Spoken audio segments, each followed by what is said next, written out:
Hello, everyone. This is Mike Volkin with Freelancer Masterclass, and today we're going to talk about becoming a professional freelancer. How do you do it? So many people want to be a full-time freelancer, but they just lack the confidence or think that it's not right for them. But I'm telling you, being a freelancer is the best job in the world. You can be your own boss, work your own hours, set your own rates, so much flexibility.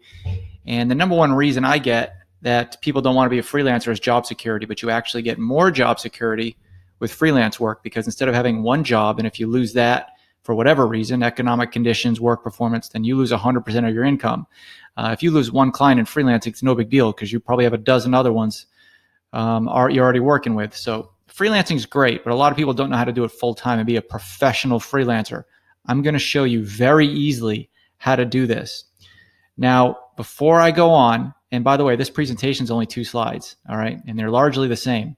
But before I go on, I want to let you know that you need to subscribe to this YouTube channel because we put out a lot of great content for freelancers.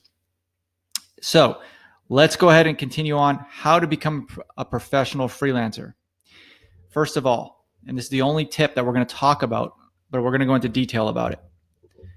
You got to treat your business like a business. So many freelancers don't do that. I'd say 98% of them that I talk to have no idea what I mean when I say that. So you got to know your numbers, and really you don't have to be a mathematician. You just have to know the numbers that are here presented on the screen. Let's go through them from left to right. The number of proposals that you send out per month. How many discovery calls did you take this month? How many clients did you take in this month? What's your AOV, which stands for your average order value? What's your LTV, which stands for your lifetime value of a customer? And then what is the expected income in the next 12 months? Now, if I were to ask you, if you're a freelancer right now, and I were to ask you, how many discovery calls did you go on this month and how many of them percentage-wise converted to clients? If you don't know those answers off the top of your head, then you need to treat your business like a business. So let me show you why this is so important. If you know these numbers, then you can extrapolate and scale to infinity. You can make $1 million or more a year. Imagine that if you knew how many discovery calls percentage-wise convert into clients on average, and how many clients, what the average client pays you, and what the average client will pay you over a lifetime, not just in that particular calendar month. Those numbers are powerful because then you know exactly how many proposals to send out every month, and you would know what your expected income would be. And this works for agencies, this works for consultants, but let me take you through an example. Okay. Let's just say that your conversion rate from proposals to discovery calls is 30%. That means if you send out 100 proposals, then you get 30 discovery calls. And a discovery call is when somebody responds to your proposal saying, yeah, let's talk on the phone. I want some more information. Okay. And that's about right, 30%. Honestly, if you go through Freelancer Masterclass and you're not at 60%, 70%, then something's wrong. But for a standard freelancer who is too cheap to take Freelancer Masterclass, hint, hint, then you should be at about 30%. Usually it's about between 10 and 30, all right?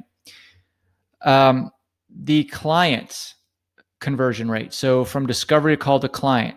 So if you're good at the discovery call, and for every 5 people that you get on a call, you should be able to convert one to a client. That's 20%, right? So if you had 100 discovery calls, you get 20 new clients. That's the way that works. So 30 discovery calls is 6 new clients. That's 20% of 30, right? So you've got 100 proposals with a 30% conversion rate to 30 discovery calls, and then 20% conversion rate of those discovery calls to clients, which gives you 6 clients in a calendar month. Now, I'm not discussing how difficult it is to send out 100 proposals. That's 3 a day in a 30-day calendar month. All right, that's about an hour's worth of putting together proposals, if not 2 hours. And then you got to find the jobs that are good enough to put in proposals, right? So you got to do some prospecting work, but you can make that happen if you really wanted to send out 100 proposals a month. All right, so you get 6 clients off sending off 100 proposals. Now, you know this conversion, so your goal here is to always increase your discovery call percentage, and then always increase your client percentage success ratio. All right, so as long as you have those numbers, you're at least predictable to the point where you know that you can get 6 clients. Now you have to know your AOV, which is actually pretty easy to calculate. You just go through your book of clients, and find out what the contract amount was. So you can just have your VA or virtual assistant put that together and say, hey, look at these last 30 contracts or 10 contracts, whatever. What was my average contract? All right, let's just say it's $1,000 for the sake of round numbers, which is kind of low, but if you're doing marketing strategy work, it should be 3,000, 7,000, 10,000. But let's just say it's 1,000, since that's just kind of a nice round number for all the freelancers out there, from data entry all the way up to strategists. Okay, and then you have your LTV. So that's different than your AOV. Your AOV is how much is your average order value after you get the contract, right? And then your LTV, the lifetime value, is how much are they going to give you on average? So once you do a good job for them, for that $1,000, they might say, hey, here's another project for you. Or it might be a monthly fee. Here's $1,000 a month for 3 months, whatever that is. So you have to know what your LTV is. So you might want to go to your VA, your virtual assistant, and say, hey, here's all the clients I worked with. Here's all my past clients.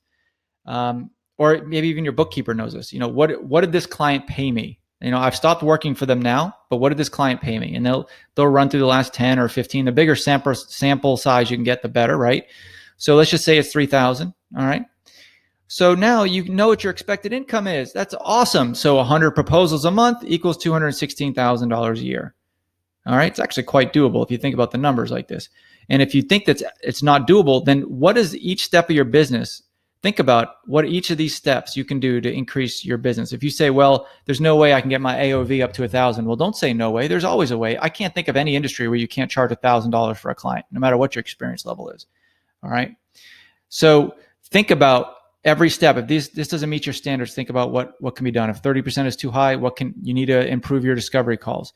If you don't have a 20% conversion rate, then, so just go through each step. All right. So now you have the power of knowing that, okay, I have these numbers now. Next month, if I reach 100 proposals, then I'm going to get 6 clients with an average of $3,000 per client. That's $18,000 in a month.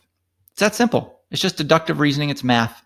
And none of these numbers are hard to put together. It's just awareness and knowing what to put down. Capture this information, and this will be life-changing for you. Okay? Good luck.